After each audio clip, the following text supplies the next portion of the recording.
get started here, everybody. And I know we're going to have a lot more people joining in as we go. But we've also got people joining us on Facebook Live. So welcome to everyone.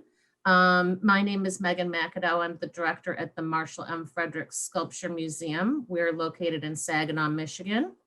And during Black History Month this year, we have the honor of hosting what is the first ever exhibition of its kind, at least in Michigan, and especially the breadth and depth hip hop icons.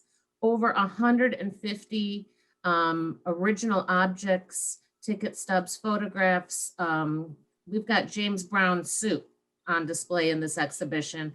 And you will be able to hear more about that from the curator. Khalid el-Hakim is joining us here tonight. And we have other special guests. You can check out the exhibition. It is virtual on our website, marshallfredericks.org. And I'm going to kick it over to our collections manager, Jeff Haney, to introduce our speakers and guests. We will have lots of time for your questions and answers later on, but please feel free to put them into the chat function, Facebook friends, put them into the comments, and we'll be able to relay those questions to our speakers when the time is right. So I will pass it over to you, Jeff. Hey, good evening, everybody. My name is Jeff Haney. I'm the collection manager here at the Marshall Frederick Sculpture Museum. Welcome to our third talk in the Hip Hop Icons Film Speaker Series. The series is part of our programming for the exhibition Hip Hop Icons. You can view the exhibition at marshallfredericks.org and click on the Hip Hop Icons logo to be transported to this wonderful virtual online exhibition.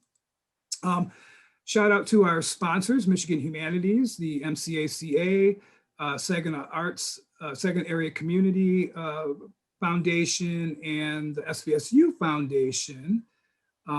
Special thanks to Dr. Khalid el-Hakim, who is the curator of the Hip Hop Icons exhibition, and again, that you can view online at marshallfredericks.org. I should say Dr. el-Hakim is also the founder of Black History 101 Mobile Museum, which can be found at blackhistorymobilemuseum.com, all one word. The Hip Hop Icons Film Speaker Series is supported by the SVSU Office of Multicultural Affairs and the Saginaw African Cultural Festival and the SVSU Foundation. Be sure to join us next Thursday, February 25, for a film discussion about the new film Breed and Bootleg Legends of Flint Rap Music with the film director Jerry Alumet Zeldes and MC Breed's wife, Natasha. Also, I want to remind you guys, we'll be sending you a short survey at the end of the evening. Please take time to fill it out. Your comments and support really help us to continue our free programming and exhibitions at the museum. Thank you for doing that. When you registered tonight, you probably didn't know it, but you're in a drawing to win one of our Hip Hop Icons Film Speaker Series event posters. These are signed by Professor Griff of Public Enemy, Umar bin Hassan from The Last Poets, and Dr. el-Hakim, the exhibition curator. Again, check out our calendar of events and programs at marshallfredericks.org. And one other quick note, Saturday, February 27th at 12 o'clock noon, we have a free virtual hip hop painting class with DJ Butter. Amazing person, amazing painter, great guy. You're gonna have a lot of fun joining this on this free program. Tonight, joining us for our film discussion, Professor Griff of Public Enemy, exhibition curator Dr. el-Hakim, and Frederick Douglass Dixon. First of all, let's get started here with Professor Griff is a spoken word artist, lecturer. He's also a member of the hip hop group Public Enemy, known as the group's Minister of Information. Griff is also a licensed personal security defense instructor and accomplished martial artist and avid lecturer. He also hosts a weekly internet radio show, Serious Mind RNTV, and holds a Bachelor of Science degree in education. Dr. Khalid el-Hakim, he's an educator, entrepreneur, as well as founder and curator of the Black History 101 Mobile Museum and a collection of over 7,000 original artifacts of Black memorabilia dating from the transatlantic slave trade era to the hip hop culture. Dr. Khalid has been called the Schomburg of hip hop generation because of his passionate commitment to carry on the rich tradition of the Black museum movement. He has received national and international attention for his innovative work exhibiting Black history outside of the traditional museum spaces. And he's a social studies teacher. He taught for 15 years in Detroit, and he received his doctorate from the College of Education at the University of Illinois. And last, joining us tonight is Frederick Douglas Dixon. He is a lifelong resident of Chicago. Dixon is an educator, historian, and community advocate. He currently directs the University of Wyoming's Black Studies Center and works as an assistant professor in the African American and Diaspora Department. So we've got a lot to cover here. Let's turn it over to our amazing speakers. And I will let you know that we will be monitoring the chat function so that if anybody has any questions, we will relay those on to our guests. And Professor Griff, Dr. el-Hakim, and Douglas Dixon, let's take it away. It's all you guys. All right. And thank you very much, Jeff. Thank you, Megan. Thank you, Joanna, for just the space and giving us the opportunity to share this material and at this point in time in history. This is a milestone for the Black History 101 Mobile Museum, with this being the 30th anniversary of me collecting. So this opportunity just came at the right time for the history of the museum. And this is also a hip hop first, which I want to make sure that we are letting people know. There has not been another hip hop 360 virtual exhibit ever. So this is a thing that we should be celebrating. All of us who participated in making this a reality, we should definitely celebrate that fact as well. But I'm very honored to be here with two of my brothers. Dr. Frederick Dixon and I were at the University of Illinois together in the PhD program in the College of Education. And he's been doing phenomenal work for years in Chicago.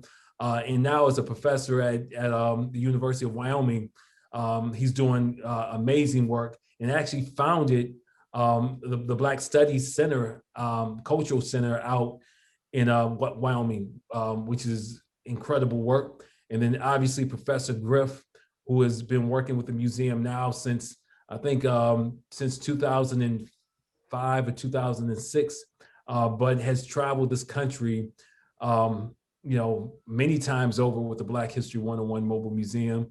And he's not only been an inspiration to me, but he's been one of my greatest supporters in this work. And so I want to invite Dr. Dixon to moderate this talk. And this talk is going to really center around the significance of the movie, Do the Right Thing. And so it's going to be a reflection on that, talking about the impact of it and what it means 31 years now since its original release. So yeah, let's talk about that. Dr. Dixon. Absolutely. First of all, I want to thank all the laborers. This is amazing work that's coming out of Michigan. And I know that once my brother moved there, things were going to change immediately. And what I've seen from that is the fruit that it bears. So I'm never surprised, but I'm always supporting. I'm never surprised, but I'm always supporting. And when I think about it, Khalid just said 31 years. It seems like that time has gone by so quickly when we talk about 31 years and this movie. To my brother, my esteemed brother, Professor Griff, I don't think no other term could fit you as apropos as professor because of what you give us consistently. Okay. And we know that it's right and exact, brother. We know that it's right and exact. And that being the backdrop, And I think about what we want to talk about here tonight. This is a very precious space, but I think more and more, like Khalid's work is becoming part of those things that we are discussing more and more. And this is a sad thing about it. Now it's getting into the mainstream narrative because I think, number one, it's expedient. And I think those who have profited greatly over the years can find further profit, but they got to go through him, which means there are checkpoints, which means we understand that it's going to happen the right way. So I'm always pleased to be in these settings. And just to think about what happened this week, I want to give you guys a short introduction to what happened this week. At the University of Wyoming, February 15th, through a medium just like this, we were Zoom bombed by white supremacists when we were talking about the importance of the death of Black Wall Street. Pornographic images, N-word this, N-word that, N-word this, and N-word that. So not only are we on top of our 360 tonight because of that, but to let folks know that when you do this work, you always find ways to upset those folks who are in the mainstream narrative or those who are pushed to the far left or the far right. I don't think there's any in between. But I wanted everybody to be able to understand that. So as we move forward, when I think about this movie, I think about it in a way that looks at social conditions, it looks at economic conditions, it looks at political conditions.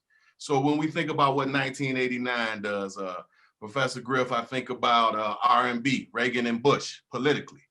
So when I start there, if you could give us your thoughts, and we can go through this in cycles, but thinking about the Bush era, thinking about the R&B, the end of Reagan and the beginning of Bush, and some of those political things that we know, particularly like Reaganomics and things, and how they still affect us now. That'd be a great place to start. Yeah, I think in starting there, we do have to, well, first of all, I want to thank everyone for having me. And like Khalid said, I just want to reiterate the fact that creating a space like this is very necessary. It's very necessary to have a conversation. That is very necessary. We can all individually have these conversations with our coworkers and our friends, but to come together, let me say it like this, to dare to come together. And then as Khalid said, we might need to kind of keep in the front of our minds, not the back of our minds, the fact that we're actually making history right now. The mere fact that we dare to come together to create a space in a museum or in an exhibit place that has room for hip hop is virtually unheard of. And then to do it virtually is kind of next level. All right. And I think, you know, without stepping on anyone's toes as we make our way to the pedestal, everyone on this call tonight needs to, we're here, we're doing it. This is part of the history. So when they look back, we can look at this day and says, basically, we did the damn thing. And it's very real. Whether it end up in a movie or a book, who knows? But it's in the hearts and the minds of the people that's on here, and we can pass it on. So let me answer that question. Prior to trying to understand this R&B, this Reagan and Bush, or this real bull, we need to understand where hip hop was at that particular time in its growth. So we can at least say to ourselves at that particular time, did we know enough about the culture of hip hop to understand how to politically check what Reagan was doing, what Bush already had in mind that he was going to do, and what was going on politically. The politics is only one area of what hip hop had to deal with when we came to putting the pen to the pad and going in the studio and trying to educate the masses of people that was gravitating towards hip hop. That's my short answer. If we put our finger on where hip hop was, then we could say, oh, okay, that song was out educating us. Chuck D said rappers become the CNN for the Black community. So these set of songs were out. These particular individuals already have written books about hip hop, about the culture of hip hop and what it meant, not only to Black people, but everyone that we let in the house of hip hop. And they pulled from that energy, that vibratory frequency that I always tend to say that we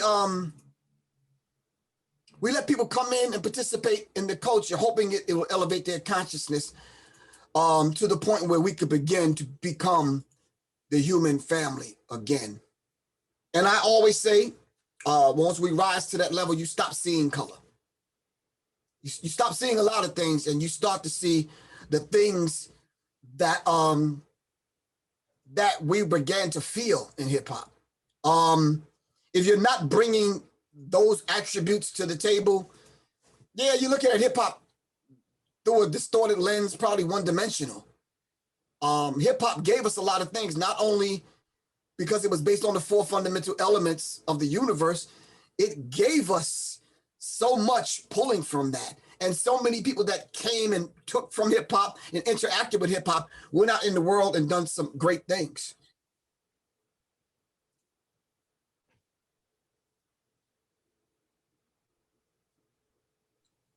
Okay, excellent. So Khalid, just to think about that time and where you were on your trajectory to begin to do this work, what I consider to be God's work, 1989, very unique time. Can you take you back to that? Oh, absolutely. 1989, bro. I was 19, second year of college. Young fella. Fair State University, you know. And I remember being mad because I was living in this small town, predominantly white university, Big Rapids, Michigan. They had one movie theater. And of course, they were not going to Do the Right Thing in that movie theater, all right? So we were trying to get them to show the movie. It was not happening. So I had to go back down to Detroit to see it. But I mean, that moment spoke to just distinctly to just all that was going on in the society right then, and the frustration that Black folks were feeling right then. I mean, it came to a head. And Fight the Power as the soundtrack to that movie, yes, sir. That man right there, we were bumping that forever. You know what I'm saying? Like we were listening to that every day, all day, every day. Fight the Power, and it was just influential, man. In the what Spike Lee gave to us visually in the film was beautiful. I think of Ossie and Ruby D, and their play in that film was beautiful. You know what I'm saying? The tension between them two, but also knowing who they were, was a beautiful thing.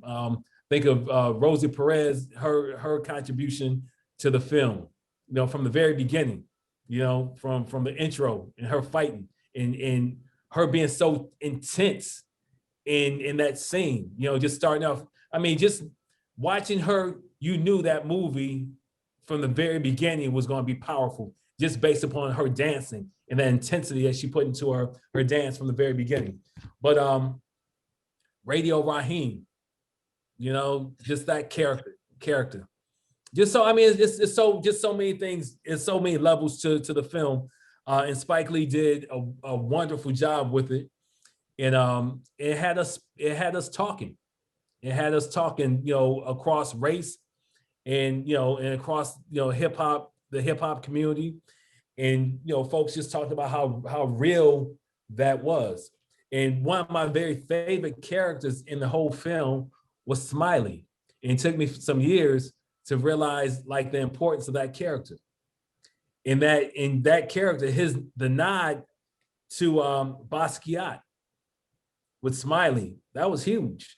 And it was so subtle, but it was a huge nod to Basquiat. So man, yeah, Do the Right Thing was my joint. It was my joint. So, but yeah, what other questions do you have? Well, let's think about the social conditions. Mm-hmm. And let's be very specific. I thought it was just something that I hadn't lived through. I'm from the south side of Chicago, right? Chicago is the most, well, at one time, the largest segregated city in America. 77 different neighborhoods, clearly cut off by geographic location and cultural boundaries. So when I saw Blacks and Italians in the same community, to me, that was a movie, because that didn't happen. Right. But to see how it played out and the power dynamic, So brother said, why you ain't got no brothers up on the wall, Sal? Right. Right, see, that's a critique. Right, now, I don't want anybody to get it wrong that there were interlopers who came into our community every day, who are of many different ethnicities, who left every day with the bloodline of our economic component. Right. So I understood what it meant, but to see that, to me, that was a little different to understanding how different areas interacted. But to see those folks in the same community, and many times have been in New York to understand that. When you think about that, Khalid, when you think about this power structure that goes on and how eventually it's challenged to the point of violence. Mm-hmm. And then we think about today. Yeah. We think about more specifically like things that have happened in the last month or two, February 6th at the Capitol, right? Mm-hmm. So some of these things seem to be written. Right. For me, being a Detroiter, and Detroit, again, Chicago, very segregated, right? But the players change. So in Detroit, it's, you know, majority Black city, but you have Arab, Chaldean store owners. Everywhere. And so that tension between, that tension is there. And because of that tension, there's conflict. And so the things that Spike was talking about in the film resonated with me and resonated with Detroiters, but the players just happened to be different. It wasn't the, you know, the Italian Black, you know, dynamic, but for us it was Arab, and we saw that. And then the other thing that he played on in Do the Right Thing was the Korean and Black dynamic as well. And again, we didn't necessarily have the Korean store owners, but we did have, and we do have now, the Korean beauty shop owners and the nail shop owners, right? So that those dynamics play out. And like you said, economically, you have groups that come in and do work in the Black community and then take those dollars at night out of the community, all right? So there's that critique that Spike Lee was given back in '89, and in 2021, we still are dealing with that same dynamic in our community. So there's a lot that can be learned from even watching it today.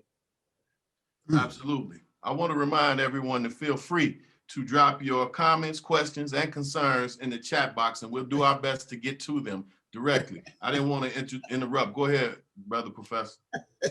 You said your concerns. Absolutely.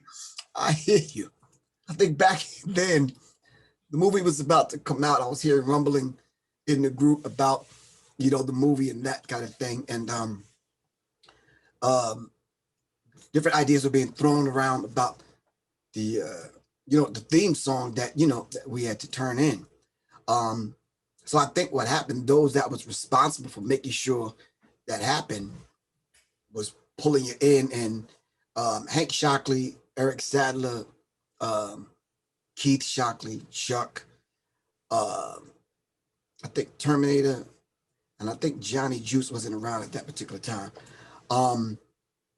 Kept a tight knit kind of circle and a hush hush on, you know, the production, where we were recording and that kind of thing.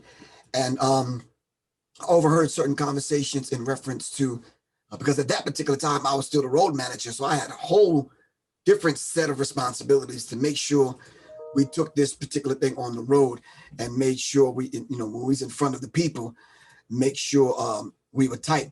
But surprisingly enough, the first song, man, I don't know if y'all noticed, the first song that Chuck turned in to Spike Lee, he was like, hell no. They were like, nope. I see y'all smiling up there.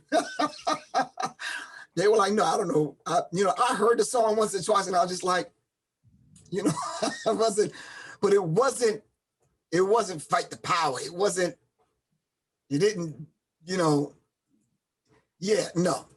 So I think Chuck being who Chuck is, he's one of these kind of individuals. We used to call him Columbus D, because Chuck would get in the car and Chuck would drive. And I think that was his space where he kind of jotted down things and notes. Now, I'm just going to let y'all in on something. The way Chuck writes, he's a graphic artist. So he would write out sections of how each part would go, as though he's putting together something on his canvas. And if he ever released any of his notes on the lyrics and how he writes, visually, when you look at it, you think you were looking at a storyboard for a film. That's how he writes.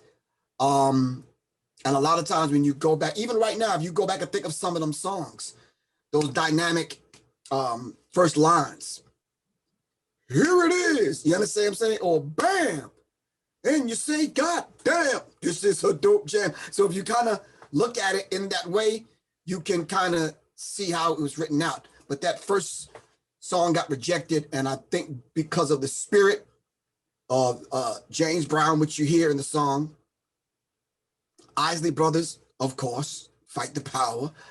And I'm thinking the JBs, Sly, just the spirit of those particular artists.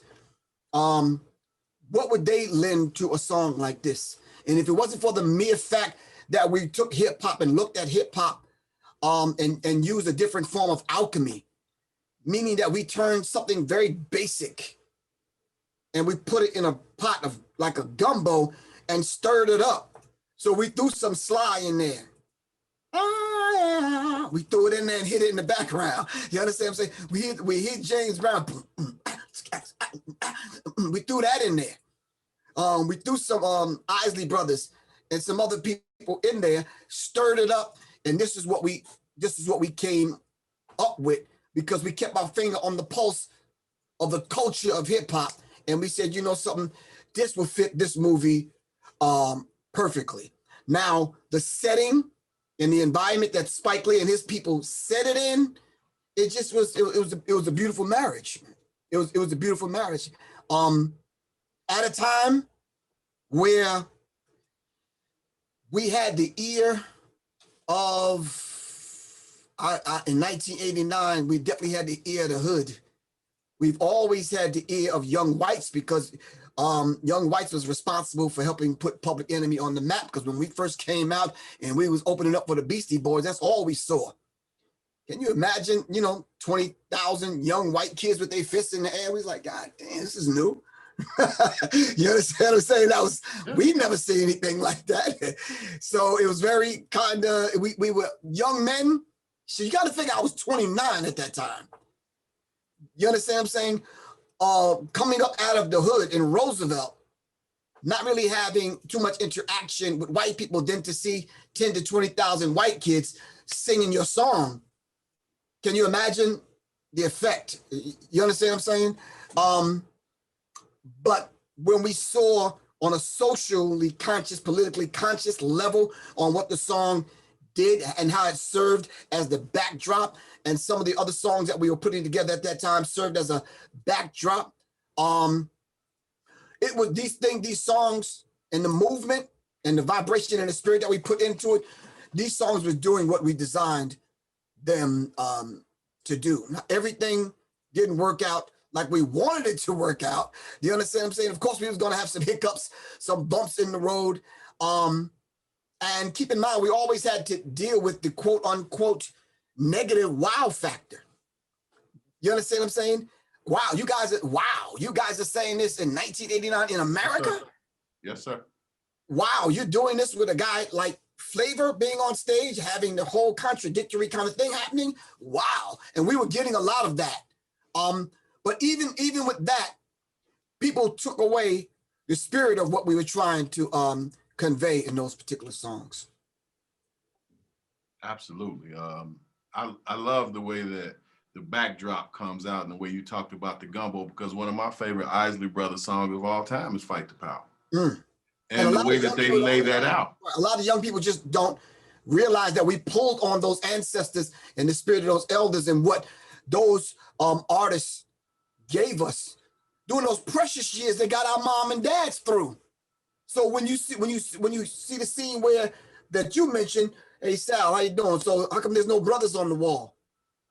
we didn't necessarily have that interaction with white Italians in that kind of way. White Italians weren't the ones coming to the barbershop seeing the sister from the middle of the Jet magazine on the wall to have that experience. So we weren't doing that too often. Right. You follow what I'm saying? So when we were allowed, if we didn't get beat up or at Howard Beach or some of these other places, if we didn't have those experiences and we were allowed to get a slice of pizza at Sal's, and then we did get a chance to stay in there long enough to look at the wall, be like, wow, we're not even represented, but we need to understand that that's Italian history. Where do Black people, what was our role in Italian history? And that's what we need to kind of look at. And I think we started looking at these things when Spike Lee brought some of these things out in open. You understand what I'm saying? The racial tension has always been there, but I think with hip hop, yeah, was there some Italian breakers? Yeah, and DJs, and some cats attempted to become MCs and that kind of thing. Yes, because the house of hip hop was open to everyone, to the human family. Yes, sir. Yeah. Khalid? Yeah, I want to ask Griff a question. Going back to '89 and the creative process of the music video, Fight the Power. I mean, the music video itself is legendary. Outside of the movie, I mean, that video just was amazing and just tapped into the sensibilities of a whole generation of folk. So visually, we got that was like a movement song. You know what I'm saying? Like the concept of that, it moved us and had us thinking that we're a part of a movement, right? So could you go back and tell me where you were, how that day looked for you? Was it shot in one day? Was it a couple days? What was that shooting the video of Fight the Power? What was that for you? Well, I think listening to the conversation and having only having access to a certain amount of blocks in Brooklyn, being the road manager, I had to kind of work with the people behind the scenes. So, police, chief of police, and some other people, fire department, and people that was concerned was like, listen, I'm going to tell you right now, no guns. I said, but they're fake. They're not real. They're just kind of, listen, fake, real, I don't care. No guns. Listen to me. Thousands of young Black kids and guns. No, we're not doing that. So coming from a white police kind of dude to a young Professor Griff, I was like, hold on. Let me put this away. Yes, sir, I got you. So I kind of, so I understand where he was coming from. And that was his first thing. The second thing, they wanted order and they wanted control. But Black people in the streets in Brooklyn, New York, at that particular time, there's only so much I'm gonna control, man. And with Flavor Flav, how much you gonna control? So if you watch the video, there's some scenes where it was just controlled chaos. And Spike Lee let the cameras just kind of roll.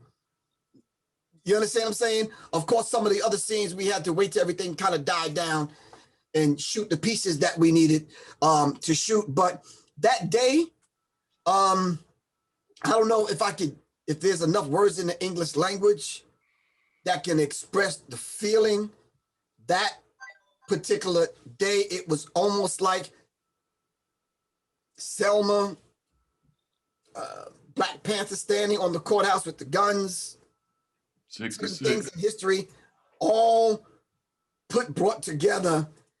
And I think Spike Lee nailed it, because by the time I got there already, placards and everything were already done and made and barricaded off. Stage was already set up.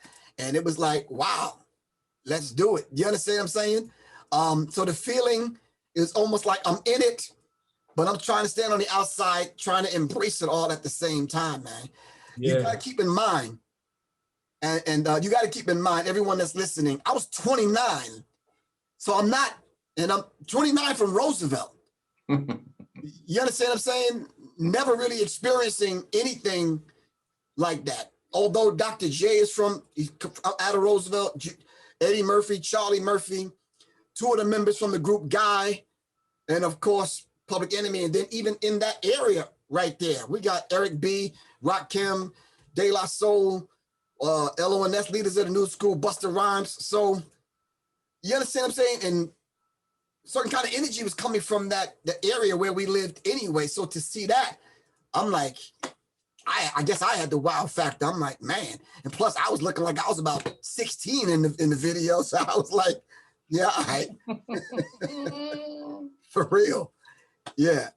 Well, you know, one thing about the video, going back to the social conditions, Yusef Hawkins, Yeah. and Sister Tawana Brawley was there. Like, you were putting it in people's face, like, look, this is how we protect our own.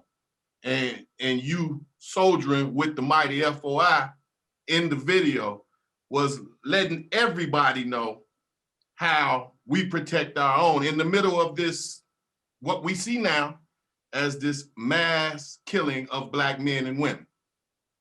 So I really appreciate the idea of how that was laid out, particularly for those who didn't understand what it looked like. Okay, so for the people that are on here right now listening to what he said, do you realize that 4 or 5 white men attempted to rape Tawana Brawley Yes, and sir. kidnap her? Yes, sir. All right, sexually molested her, left her for dead and carved KKK on it and put with human feces and zipped her Right. up in the bag and left her for dead. This is the woman we had in the video. So I think you need to give some backstory to that so people can understand this is just not a woman that we're putting in the video. At the time, the Yusef Hawkins thing and a few other things was going on in America, and the tension was so high in America. The racial tension was so high, it was almost like, how dare y'all? How dare you? Elvis was a hero to most, but he never meant to me. Straight up racist. That sucker was simple and plain. Mother, him and y'all. Come on, man. How dare y'all? You understand what I'm saying? And it's almost like we dared white America to assist us in holding up the mirror to itself and say, what does this look like to you? And then having to reimagine what humanity kind of looks like, so to speak. I'm saying that with caution because we have to begin to reimagine, like, is this humane, what they did to this Black woman? Leaving her for dead with KKK feces written on her, then had the police department had the nerve to say she did it to herself. She did it to herself. Absolutely. Wow. Wow. So Bryce says, Mookie did mention dark Italians in the movie, nod to Hannibal. Yeah. See, but do we know the history of Hannibal and Black people's place and role in Italian history? And thanks, Absolutely. Bryce, really appreciate that. Absolutely. So even if he mentioned it, how many of us really picked up on that? Right. Then look at Mookie, the character, coming from him. You understand what I'm saying? Absolutely. So Mike says, Professor Ken Jolly, SVSU, Black Studies Program, held a showing of Do the Right Thing 11 years ago for the 20th anniversary. So he thinks it's one of the deepest movies of the 80s because you leave with the question, did Mookie do the right thing? Right, right. So how you all feel about that now? What'd you say, Khalid, 30 years later? Did he do the right thing? That's the question. He has his own answer, but I'm posing it to you all. I'm saying he did what was right for him in that moment. So did he do the right thing for him? Absolutely. Would we have done the same thing under the same circumstances? I'm not sure. Probably. Right. You know what I'm saying? Probably. But he did what was right. And the thing is that we applauded that because we felt his frustration. You know what I'm saying? We didn't say he did the wrong thing. We felt him. We understood what he did at that point in time, just out of just pure frustration. And so the thing that resonated with us as Black men is that we understand deeply what happens when the police show up on the scene. how things increase. The tension increases with the police on the scene. Perhaps those things wouldn't have happened if the police didn't show up. Maybe things would have, calmed down, or maybe people in the community would have stepped up and took care of the business. But yeah, that was an intense scene, man. And I think many of us, it resonated with us. We understood his frustration and his pain, and that's what we loved. That's what we loved about Mookie, because Mookie wasn't that much of he wasn't that conscious dude. Right. You know what I'm saying? Right. But in that moment, he did something that people viewed as revolutionary. Absolutely. It was a revolutionary act. All right. So but the conversations can't end there. You know what I'm saying? We have to talk about, the Mookies of the world. We have to wrap our arms around them, because we still got a bunch of Mookies, right? Those and Absolutely. And that's the fear right there. The fear is that there's a potential revolutionary in every Mookie, and that's ultimately what the fear is of the movie Do the Right Thing. What happens if we organize and teach and raise up Mookies? Imagine that. That's what that's the fear right there. Agreed. And it seems like if he gets to this point, then the natural rebellion in him comes out. But we know through living in the wilderness of North America that we've been taught everything, including our will to resist. So I think you make a great point when you say, look at it this way, and he's gone past his point of resisting what he's been taught, his learned behavior, and he goes into who he is naturally. Right. And then, but also Mookie, I don't think sat in those political education classes to learn that you didn't have to destroy Sal's Pizzeria. You could have built one of your own. Absolutely. There you go. Absolutely.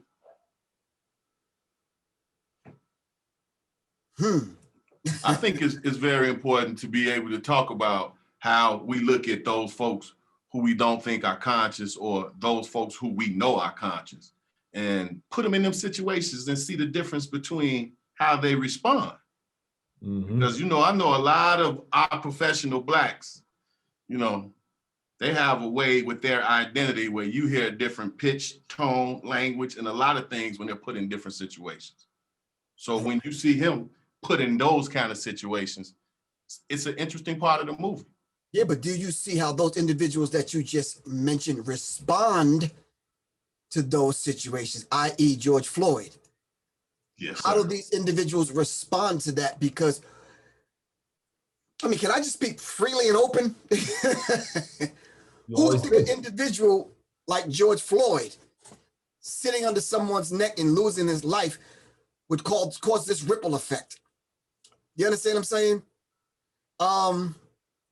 I would never say some insignificant individual, because all of us have a role to play. You ever stop to think about it? Maybe that was his role. That all these other things that he's done in his life just kind of really didn't amount to kind of too much, that, his grandmother's grandmother probably would have something to say to him. But right now, this moment, the Creator chose him to offer his life in order so that we can some of us come together, some of us stayed apart. The friction that caused, the ripple effect that caused this tension, racial tension, to be the anger spilled over in the street in massive protests globally, all at the same time. And the cry of defund the police, the cry of let's just get together, the cry of all these different slogans and this kind of thing. Yeah. Sometimes I think about that. That's Mookie. George Floyd wasn't a conscious individual to that degree that we would look at as being conscious, but nonetheless plays that particular role. You understand what I'm saying? And having quote unquote conscious people, educated Blacks, had to question themselves about the role that they need to play in this. Absolutely. So Sam said he'd love to see a remake of the movie. It relates so much to the things our community are still facing. Sam, how about that thought, a remake of Do the Right Thing? Sam, some things are better off left alone. Yeah, some things are better off just kind of left alone, for real. Yeah. Not right now, Sam. Yeah, because the tension, the racial tension right now, after seeing what happened with them storming the Capitol, not right now, Sam. That could get real ugly, man. Yeah, and there's no way to sit on here on this Zoom call and intellectualize that, what happened on the 6th. You understand what I'm saying? Unless. Well, the Fred Hampton movie, the timing of that is perfect. Yeah, I think it's even more powerful than Do the Right Thing, simply because you're talking about a factual movie instead of something that's fiction. I think that's needed right now, though. When you talk about Do the Right Yeah, Thing, absolutely. it was in the setting of hip hop. Right.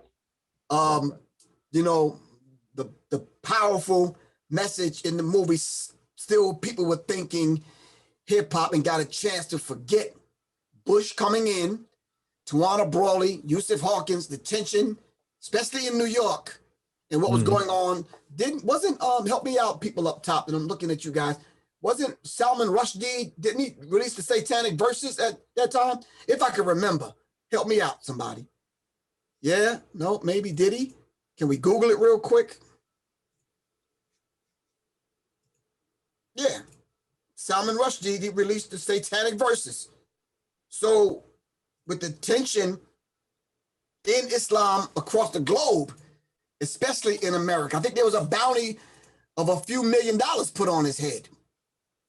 So with that kind of tension going on, and yeah, and the tension that was going on, if they didn't set the movie inside the context of a musical genre, so to speak, and make the movie that hip or that fly, if it was a real extremely serious movie, yeah, I think blood would have been spilled in the street. The Judas and the Black Messiah movie couldn't have came out then. Probably Do the Right Thing could come out now in the context of hip hop, music, minus the mumble rappers, but yeah. Another thing that was going on in '89 with the hip hop artists in terms of national and international movement was the anti-apartheid movement. And I think that helped to mobilize young folks to look at, global racial issues, right? So Do the Right Thing, although it wasn't about, apartheid, I think there were connections that were being made with that, and definitely when Malcolm X came out and him having Nelson Mandela at the very end of it was very intentional as well. But the anti-apartheid movement at that time was huge. And I think that can't be overlooked, because that was also a milestone for hip hop and with the artists who were a part of that movement. Right. And then Public Enemy, we used to come on stage with, the mantra, the slogan, down with apartheid, free Mandela. Yes, sir. Every other show. And that was by design. But I'm reading here, February 16th, the investigations into the Lockerbie bombing in 1988 revealed that the Pan Am Flight 103 was caused by a bomb concealed within a cassette player. And I said to myself, even then, what are they suddenly trying to imply here? We always knew that hip hop went global. We didn't know to what degree. So even when you look at YouTube now and you see some of the brothers in Africa with t-shirts on, you don't see conscious hip hop artists. You'll see Tupac, Biggie, 3 Chainz, 4 Chainz, whatever his name is, 30 Cent and a few other people. 50 Cent, sorry. You'll see a few other people. But other than that, yeah, you don't see the conscious artists on the t-shirts. And that's by design. Oh, absolutely. That's by design. So when we talk about Do the Right Thing, we understand what was going on locally, but globally, what was the effect? And then how did this information reach Africa, Europe, and other places? So Bryce says the Mookie character resurfaced in another Spike Lee joint called Red Hook Summer.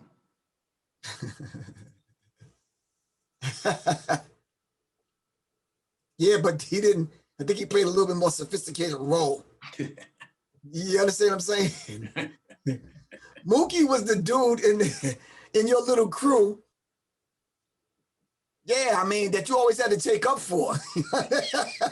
You always had to correct something he was saying. You understand what I'm saying? Because he knew what he was saying, but he wasn't saying it correctly. Mookie was, yeah, but there was something about Mookie that you just had to say. Mookie was the dude that wanted to fight sometimes but couldn't fight. So you just hold him back and let him talk, and don't dare move your hand out of the way to let him go to fight somebody. 'Cause I saw a skit with Key and Peele, and you know, one of them was playing the tough guy role, talking smack, as long as you held him back. So when one of the characters let him go, it's like, then you got a choice to make. You understand what I'm saying? So when you talk about when his character resurfaced, I think it was the same Mookie. We think about things that, you know, we talked about political things, local, national, but literally by '89, the crack pandemic has taken control of the country. And what that did to Black households, what it did to communities. And I think about just the wars that came from the idea of that prophet. I also think about Noriega and his trajectory, how he is at one time on America's payroll and then he's locked up by America. So to think about how that whole scenario comes about and thinking about the impact of the crack cocaine era in 1989, what role does that play? Not necessarily in the movie, but what role does it play to when we think about Black communities and how we look at what some would call the good old days? Well, when you talk about the war on education, the war on drugs, the war on anything, it was not necessarily a war on these things. I think certain things was kind of put in place for the, you know, this whole Bill Clinton, along with what's your president's name right now? Biden. This whole idea of mass incarceration. So these things were brewing for a long time. It just needed a catalyst to kind of make it happen. As long as hip hop was on the scene, educating people at that particular time, people were unaware of these things taking place. How many songs came out in reference to crack versus cocaine, or just drug, period? Sometimes it had an adverse effect in rap, meaning artists took a hold of that and became the ones selling the drugs, doing the drugs, pumping the drugs into the Black community via the music and via the songs. I remember some rappers was pro-Trump and talked about bragging about being like Donald Trump and selling bricks and bringing bricks and doing drugs. And even hip hop went through a period where a lot of rappers became Italians. Come on, y'all, help me out. They actually took on Italian names as their rap names. Yes, sir. You understand what I'm saying? So we kind of went through that period and we almost embraced what Reagan and Bush was putting on us as opposed to fighting against it. A certain degree of consciousness had to come, give the antithesis to that and push back and hit the cultural reset button so we can remind those rappers, look, no, hold on for a second. This is what's really going on. This is what's been going on. And then here we are, we end up with 2 million people in prison, mostly Black and brown people. So 1989, Straight Outta Compton is released. Yes, sir. So on one extreme, we have Do the Right Thing, Public Enemy, Fight the Power. On the other side of the spectrum, we have, you know, these brothers out of Compton coming out, you know, talking about real things, but what's the impact of that group on the psyche of Black America? It's a deep thing. So and everyone kind of caught in between. Yeah. Because all of a sudden now it ushered in this whole idea, in order for you to be successful in the music industry, you had to be a hardcore thug, pushing drugs, selling drugs. At the same time, Do the Right Thing is trying to raise our consciousness and our awareness about what's going on in Brooklyn and in other places. And here we are toggling between the two. And I think, you know, that was by design also. That was by design also. And you think about probably the most famous critique of police and policing by NWA. And to me, they were speaking what I wanted to say for years. Yep. And literally during that time, I walk out the house and these same detectives under indictment, and 4 of them go down and 1 of them does not. He ends up being the one that drives the mayor around. If you're following me, as a young man, wow. And you look at it with no hope, but he says, you know, this is how I feel about the police. Well, right now to this day, we deal with the same exact structure. Mm-hmm. But now it's caught on film, which gives it a different dynamic, right? The modernity of it all. So these younger folks, and thank God for them, not having a direct, what I believe, not having a direct connection to civil rights training, has allowed for them to have a different outlook about how they deal with the police and other authorities. Right. So right now to this day, I know Black Lives Matter has a lot of things to work out if it is really a movement. But the idea of them giving a critique that is outside of what our generation was trained for is very much so needed in my regards. Okay, but we do have to understand, so then we have to take back what are those ingredients that made Do the Right Thing that kind of film where it raised questions about race relation questions. You understand what I'm saying? We would probably have to have someone on to give us an insight as to, you know, what was the dynamic going on between the white and blacks and Italian people. You understand what I'm saying? That Spike Lee used that setting to bring out these particular issues. You understand what I'm saying? If you kind of look at Do the Right Thing and what was going on through a different lens, some people just say it was a good film. Some people say it was a good film, good soundtrack, and that's all it was to them. What it meant to us was something totally different. It spoke to several issues. It spoke to several issues that was going on simultaneously in America, you know, all at the same time. The end of the 1980s, the end of the 88, 89, and going into 90 was a turbulent time. And for a lot of people, you had to choose literally not what side that you're going to be on, what's going to be the answer to those that's coming up behind you. What's going to be the answer to some of these questions that are being raised? And I think that's what we're faced with today, Dr. Dixon. How are we going to answer some of these questions to young people? And this is why I applaud you guys that actually created this particular space so that we could have the exhibit up so we can begin to have the discussion. The film is just moving parts, but we're here to say we were there, we experienced that, we lived it as like we're living this now. And these 100 or so, how many pieces is it, Khalid? 170 pieces. 170 pieces. We get a chance to have the discussion about 170 different conversations that people are not having in this country. So thank you all very much. I really appreciate creating that space to have 170 pieces. At least it's 170 pieces worth of discussion that we could have with young people. Absolutely. At this point, we probably should open up. Yeah, at this point, we should open up the mics for any questions that anybody has. Yeah, if anybody has any questions, feel free to unmute yourself and go ahead and ask a question. If not, you can put it in the chat box and we can take your questions that way. I have a question. Where are those young filmmakers that dare to do this and put it on film?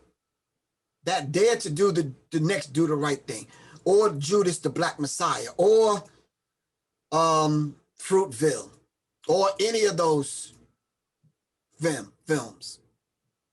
The Hate You Gave, any of those films. With technology at our fingertips now, where's that mindset? Where's that spirit? Because either we're going to be the filmmakers and the artists and we're going to act like this stuff is not going on. You understand what I'm saying? Or we're just going to say, I'll let somebody else make the film. What is it that we can do with these 170 pieces to spark that in young people to give us that next film? It don't have to be a Do the Right Thing Part 2. Someone needs to make a film to speak about what's going on right now as we speak, because these next 4 years are going to be very, very critical.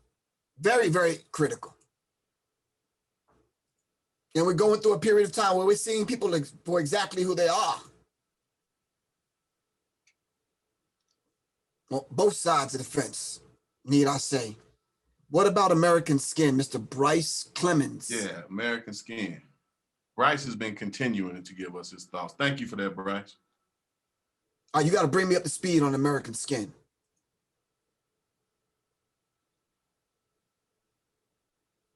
Yeah, go ahead, Bryce. Unmute yourself and ask. Oh, American Skin was a movie that was put out recently. I think it just came out last month. And I think Nat Parker is the main person that plays the Protagonist. Father. Yeah, the protagonist who's the father of his son, who was murdered by a police officer.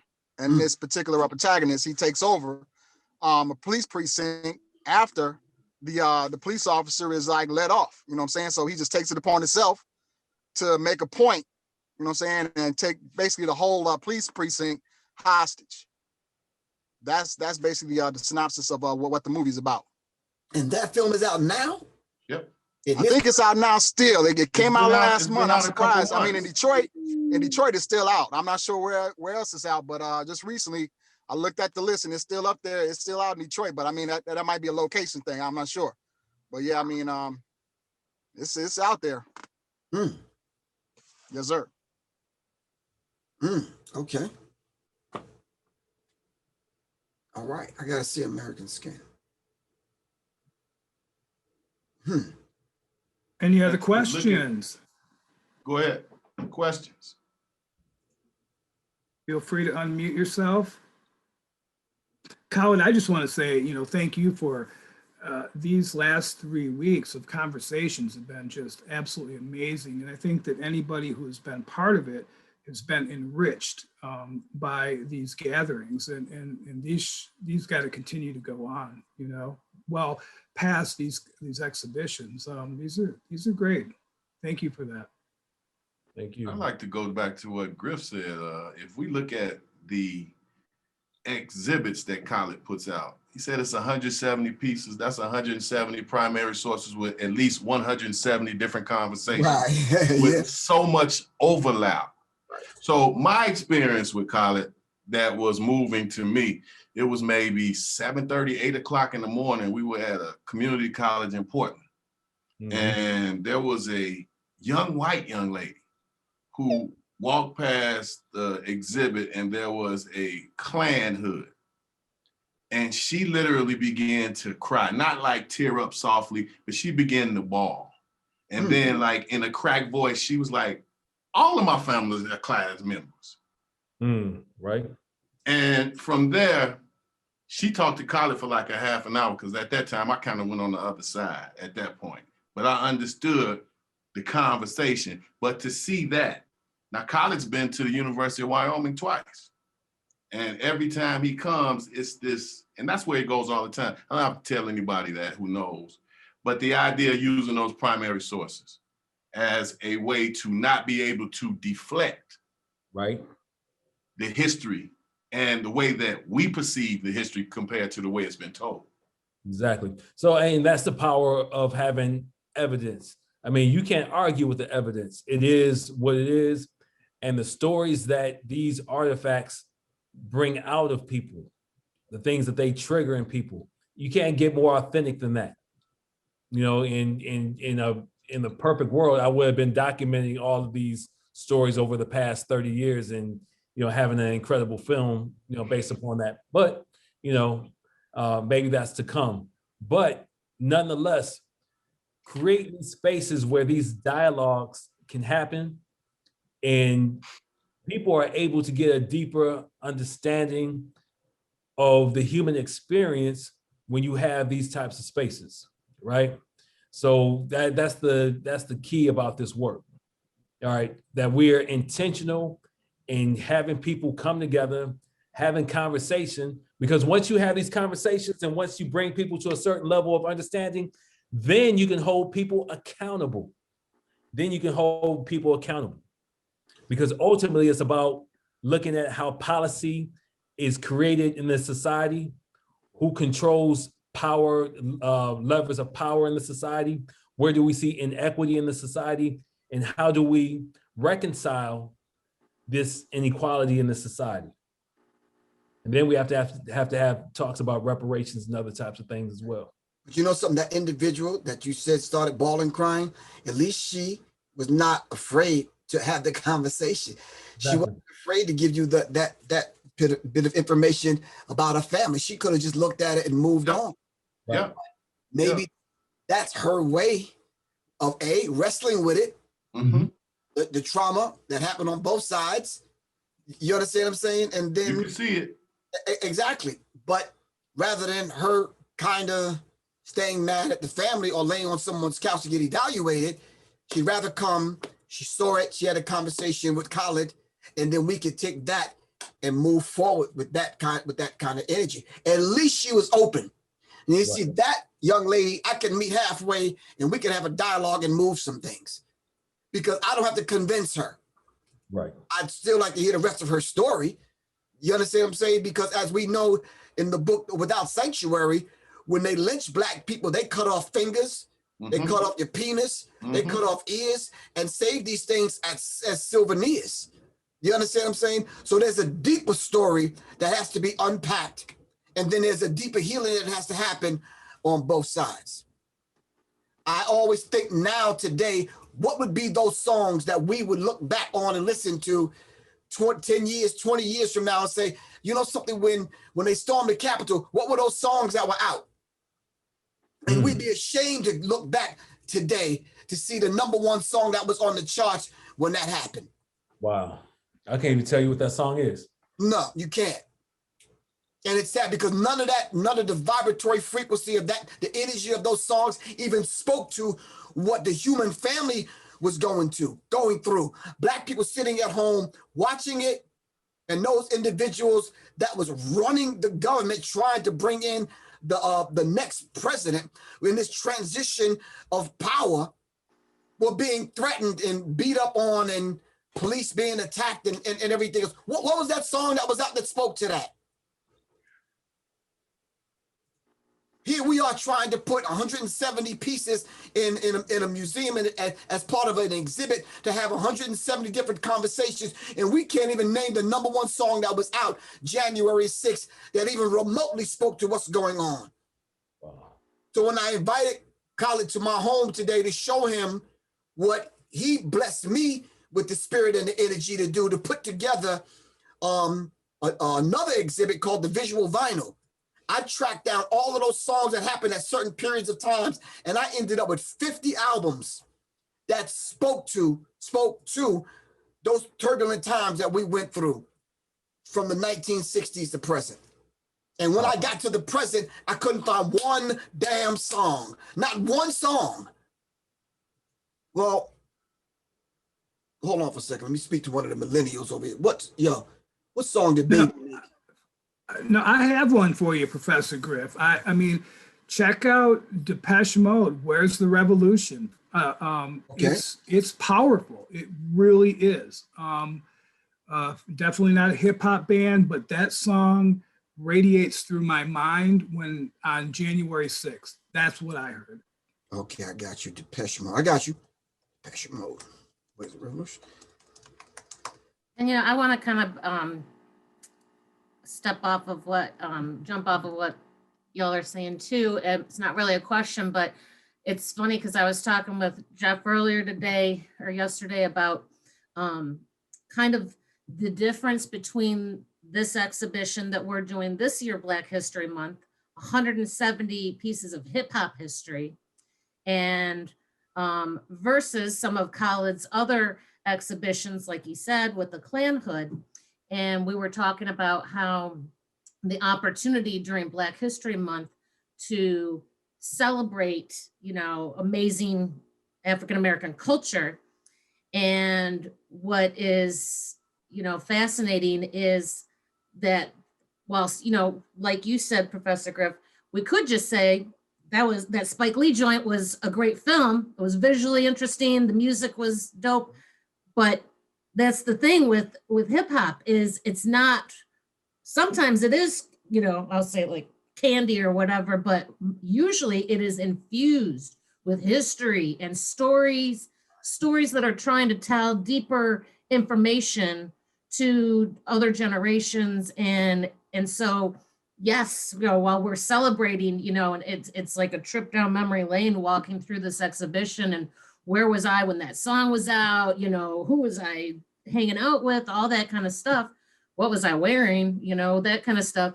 But the behind that great music is, look at these conversations that we're having. I mean, it's deep, it's important, and what an amazing way to get that information out there and those stories out there and people having these conversations versus just, you know, say a documentary. You know, this film is, you know, this many years later, we're having these conversations about this film. You know, I think it's just so powerful. I have a question for everyone. What didn't the film say? We always look at it and we piece it apart and like, oh, that character represented that, and the social economic thing over here, and blah, blah, blah, but the race relationship thing here. When you watch the film, what didn't it say that you thought it should have spoke to? Because how did Mookie get to that condition that he was in? Why didn't we have a therapist for Radio Raheem? Do we have access to them? You understand? Why was this goddamn box so damn big? I mean, what the hell? You understand what I'm saying? Was it? Why? And then, why did Radio Shack steal the technology so much so to the point where we have little tiny players now that we can listen to music? And why, you know, who's going to speak? How come it didn't speak about from the analog to the digital and how it affects the aura or the auric field or the chakras? We don't have to get that deep, but what didn't the film say? I'm just asking. This is Professor Griff. Yeah, that's a great question. Griff class. Yeah. What didn't it say? That's a great question. I have a question. Hi, I'm Joanna's sister. I'm Natalie. I am Italian American. And the first time I watched Do the Right Thing, I was living in Georgia, and I was working for self-described 6'3", 300-pound Black man who didn't overtly talk to me about racism, but I shadowed him and I'd go different places with him, and I started seeing it and asking him questions.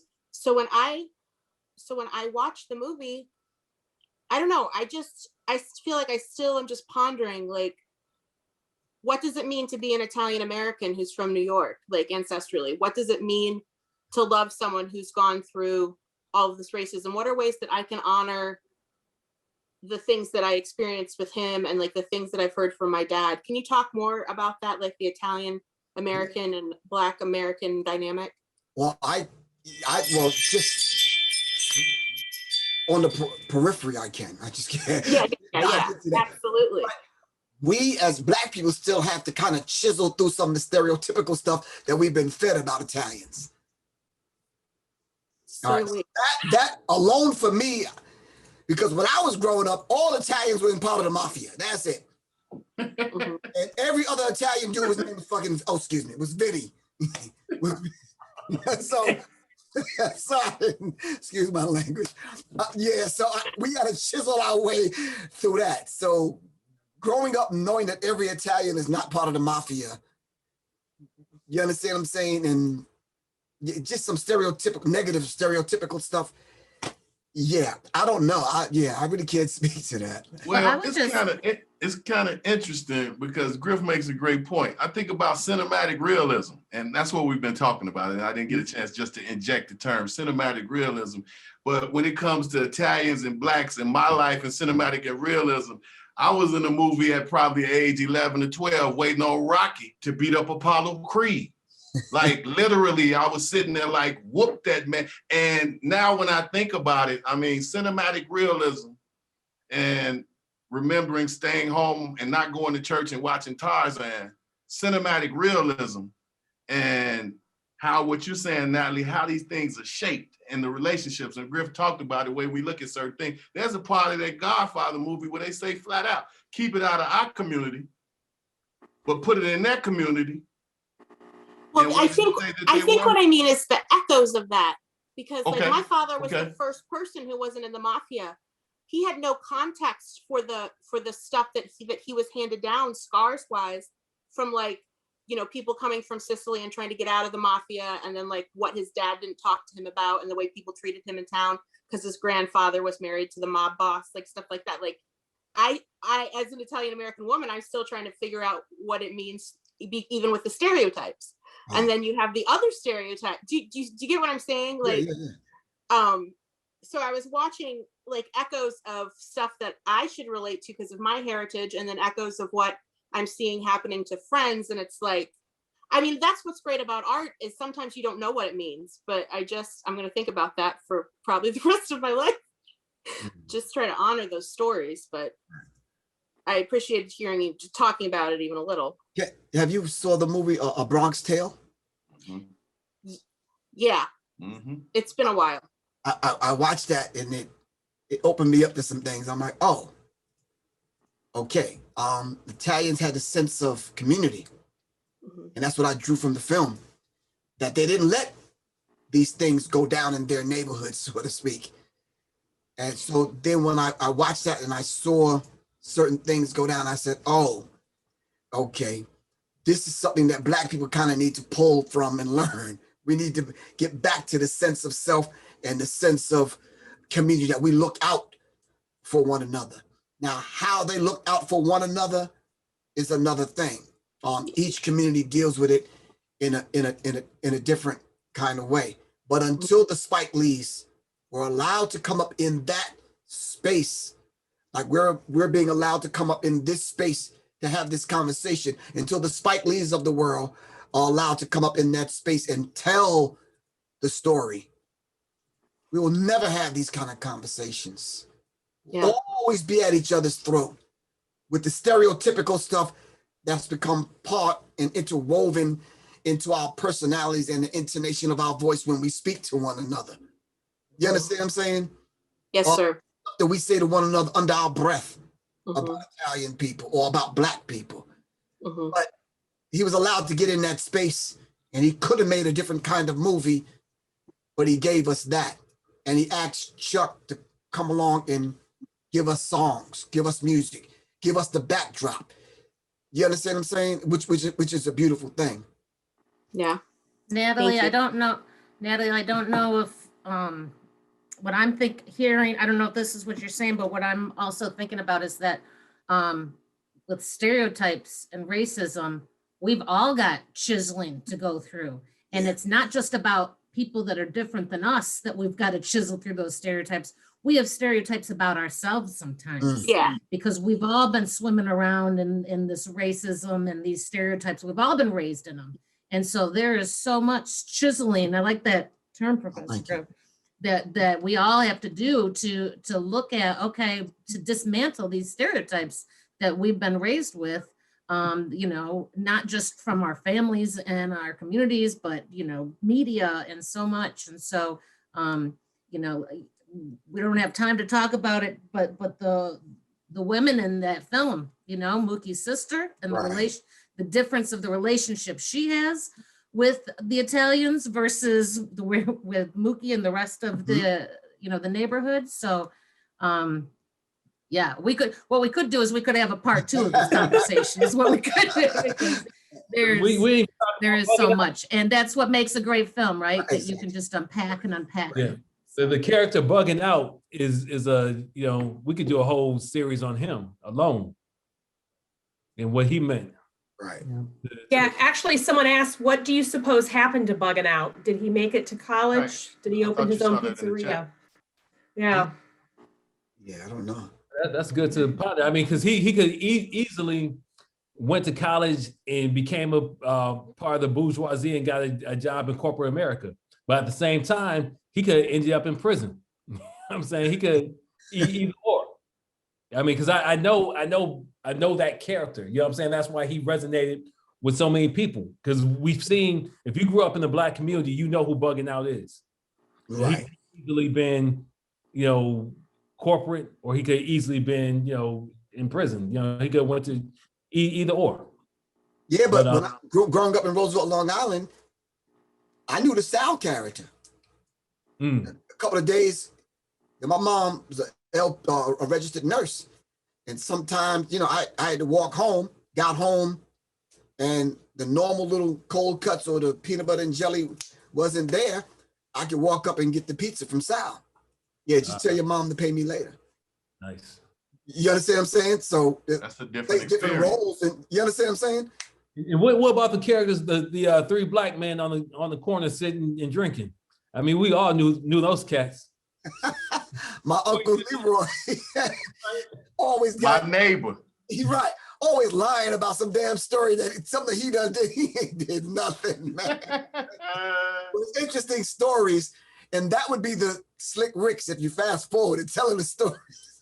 I think it's real interesting when we think about that part of culture, that even when we knew those men in their worst shape, we didn't walk by those men as young men cursing and being foul. We straightened up even for them while we walked past them and say, yeah, how's it going? And like when you move past them, you be like, man, they're a trip. But the bottom line, there was a different kind of communication that went on amongst generations then. Now, all generations have intergenerational discontinuity.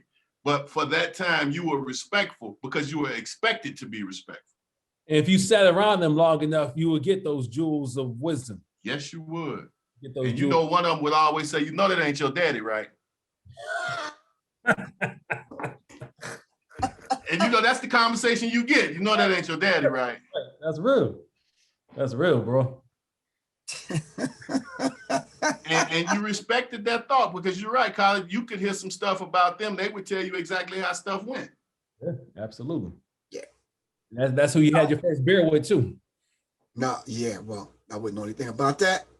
I saw them pouring a sacred kind of libation sometime, and I always wondered, why do they pour the little liquor out for the people that's not here? Yeah.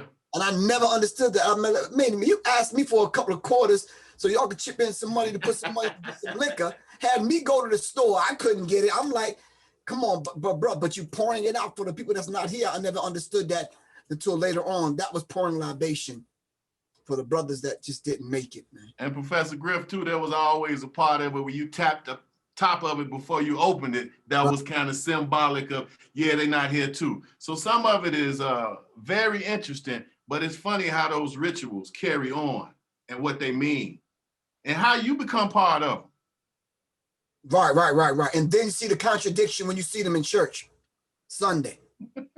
You see that on Friday and Saturday, but you see them, so you see the whole gigantic contradiction, and it's like, wow, okay, I got you. Particularly when it's the Rev walking in the liquor store. Yeah, but you know, Spike Lee brought all that together. You understand what I'm saying? And put it on the screen for not only Black people to see, but everyone else to see. They may not be able to sit on here and decode those little nuances like we're doing right now about these. Was it ever done as a live stage production? Because you know, happening on this one block, like I could totally see like a stage production happen with this. Oh, right thing. Let me see. That's interesting. I hate to break this up. I do actually. I kind of said it in jest, but. If we do extend the exhibition, it would be great to bring y'all back for another conversation in a month or so. But for tonight, wow, just thank you. I mean, Thank you. I loved all the different places this went. So much more to think about. I've written down so many different films and references that I got to either visit or revisit.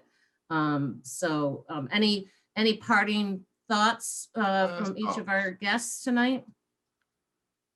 Oh yeah, I'd like to say in closing and making my exit, I would just like to say thank you all very much once again to see something in me that, you know, that even anyone that would even invite me to the table to have this particular conversation. Thank y'all very much. And we have to begin to see the divinity in all of us, man, and continue to spark one another's curiosity about things, continue to challenge one another, not only in an educational, in an intellectual kind of way, but just to pull on our humanity and say, okay, let's begin the process of bringing the best out of one another and let's see what becomes of it. You understand what I'm saying? And I think it's we can do this at the gaze of young people, because I think they need to see what conflict resolution looks like if they've never saw it. If they've never had the conversation, how do they know what to do? You understand what I'm saying? So we have to begin to I just want to say, I guess the divinity in me salutes and celebrates the divinity in every single one of y'all that are on here that came on here tonight and dared to be different, seriously, and dared to be bold enough to be different, regardless of whoever else sees this. It's like, you know, some those individuals that was on there came together to have this particular discussion. And I personally want to thank Dr. Dixon and Khalid. Thank you for having the insight to pull those 170 pieces together. You understand what I'm saying? So that years later, we can have this particular conversation. And then RIP to Prince Marky D. Yes, I don't think that the part of in the conversation I keep bringing up about rappers and MCs and entertainers leaving us so soon.